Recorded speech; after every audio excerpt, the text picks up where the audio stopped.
Badan Meteorologi, Klimatologi, dan Geofisika Stasiun Meteorologi Maliku Saleh mendata indeks ultraviolet sinar matahari di wilayah Lok Semawe dan sekitarnya mencapai kategori ekstrim antara pukul 9 hingga pukul 16 waktu Indonesia Barat.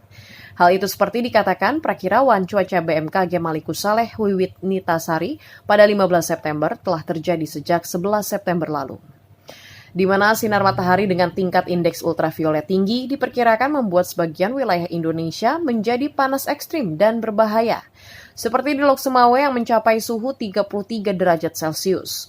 Kondisi itu menurutnya disebabkan posisi semu matahari yang berada di sekitar Khatulistiwa, sehingga potensi cuaca panas dan berawan mendominasi cuaca di siang hari. Hal itu diperkirakan akan terjadi hingga setidaknya 20 September, bahkan hingga akhir bulan ini. Untuk itu, masyarakat diimbau tidak melakukan aktivitas di luar rumah secara berlebihan serta menggunakan pelindung diri dan tabir surya. Karena indeks ultraviolet bisa mencapai risiko bahaya tinggi hingga ekstrim di wilayah Aceh bagian utara. Untuk siang hari, indeks ultraviolet bisa mencapai risiko bahaya hingga ekstrim di wilayah Provinsi Aceh bagian utara, termasuk di dalamnya Lok Semawe, kemudian Kabupaten Aceh Utara, Biren, Aceh Timur, Langsa, dan juga Bandar Maria.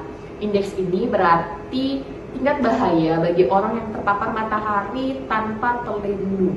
Diperlukan semua tindakan pencegahan karena kulit dan mata dapat rusak dan terbakar dalam hitungan menit. Wiwit menambahkan saat ini arah angin bertiup dari barat ke utara, sehingga berpengaruh terhadap kecepatan angin di pagi hingga siang hari.